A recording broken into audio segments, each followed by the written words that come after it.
मेरा नाम राजू है और मैं चंदानगर का रहने वाला हूँ। मेरी एक लेडीज ब्यूटी पार्लर की दुकान है। मैं दिखने में हॉट हूँ। जिम जाने के कारण मेरी बॉडी काफी अट्रैक्टिव है। फीमेल पार्लर होने के कारण मेरे शॉप में हर रोज काफी हॉट और प्यासी लड़कियां और औरतें आती रहती हैं।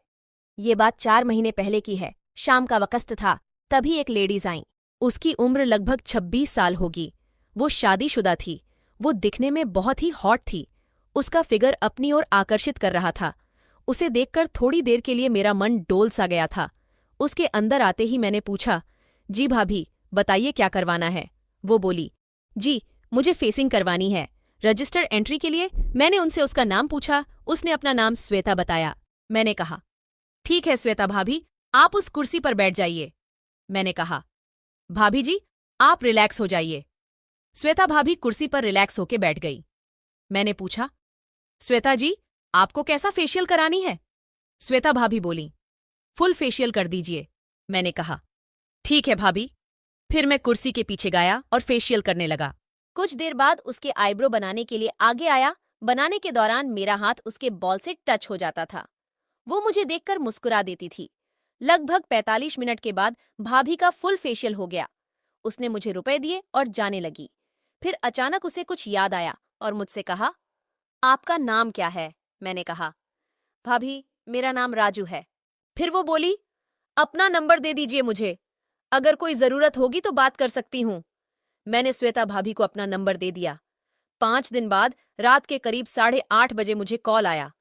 मैंने फोन के स्क्रीन पर देखा तो पाया कि ये कॉल तो वही श्वेता भाभी का था। मैंने सोचा, इतने रात को कॉल करने का क्या कारण हो सकता है। फिर भी मैं फोन पिक कर लिया। उधर से श्वेता भाभी बोली, राजू आप कहाँ हो अभी। मैं बोला, घर पर हूँ। श्वेता भाभी बोली, मेरी एक दोस्त है, उसकी थोड़ी देर बाद शादी है, उसका मेकअप करना है। मैं बोला, भाभी मैं रात में होम सर्विस नहीं देता, ये मेरा रूल नहीं है। श्वेता भाभी बोली, प्लीज आ जाइए, अर्जेंट है इसीलिए आपको बोल रही हूँ। मैं बोला, भाभी मैं ही आ पाऊंगा।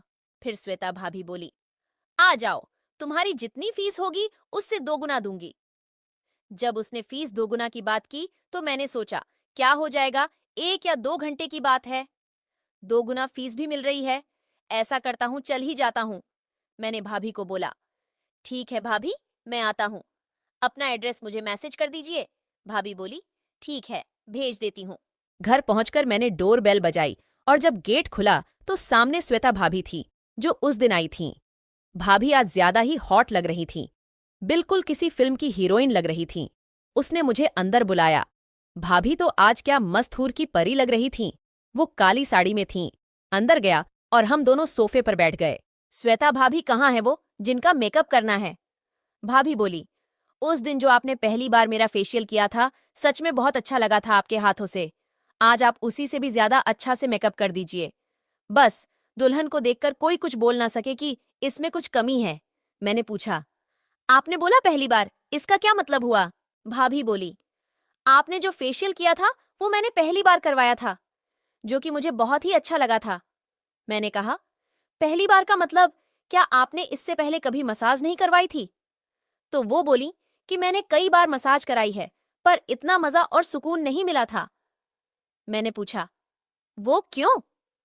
वो बोली कि अब तक जहां कहीं भी मैंने मसाज कराई है, वहां पर मेरी मसाज लड़की ने की है और पहली बार किसी तुम जैसे जवान मर्द जैसे लड़के ने की है, इसलिए मुझे अच्छा लगा।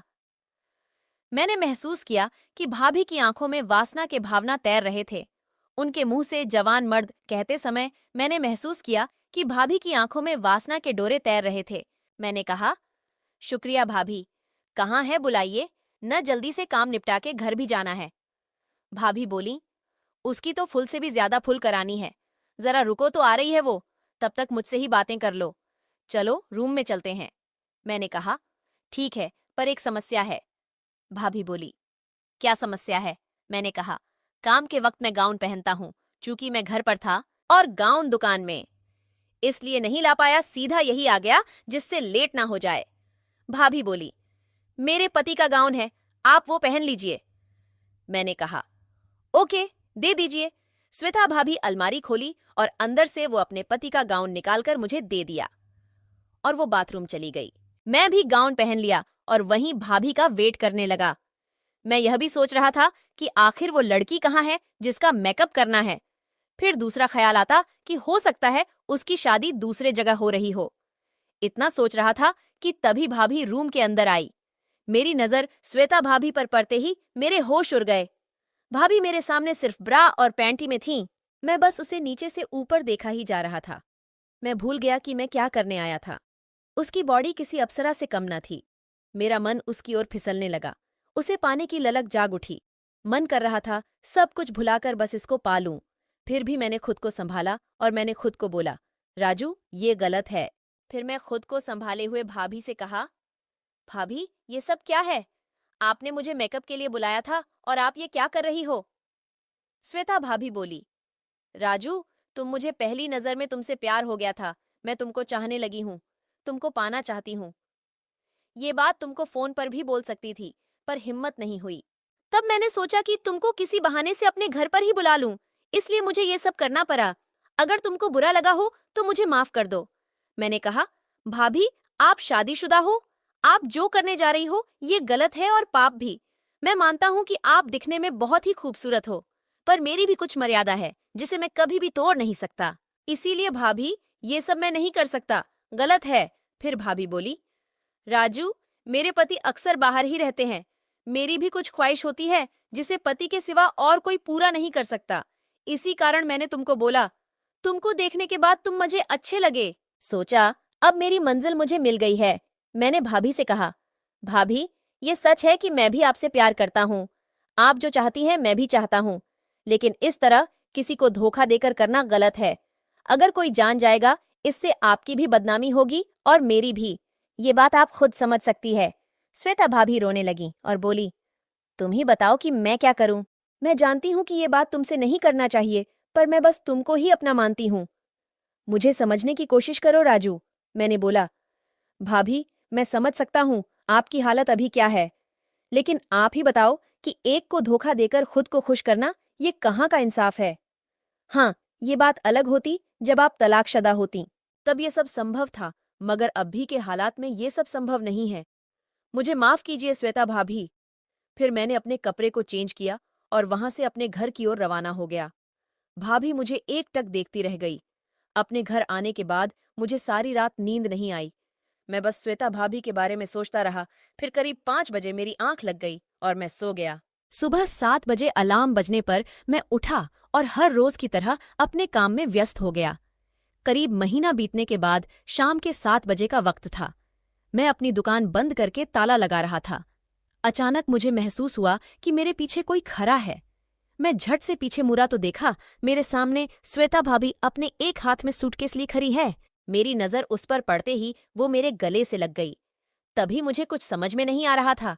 मैंने भाभी से पूछा, भाभी क्या बात है? इतनी रात गए आप यहाँ क्या कर रही हो? श्वेता भाभी बोली, मैं तुमसे शादी करना चाहती हूँ। अब मैं तुम्हारे बिना नहीं जी सकती। मेरे पति का कर एक्सीडेंट में देहांत हो चुका है।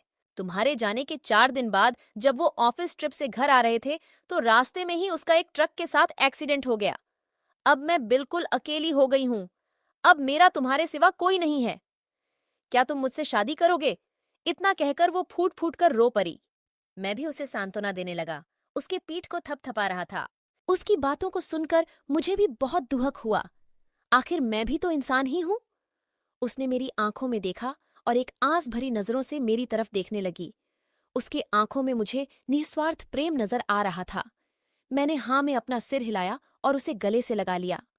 दूसरे दिन हम दोनों ने जाकर शादी कर ली और खुशी खुशी रहने लगे। आज भी हम दोनों एक दूसरे के साथ बहुत ही प्यार से रह रहे हैं। दोस्तों, ये कहानी आप लोगों को कैसी लगी? अपना अपना राय कमेंट बॉक्स में जरूर दे। अगर कहानी अच्छी लगे तो चैनल को सब्सक्राइब और वीडियो को लाइक करना ना भूले।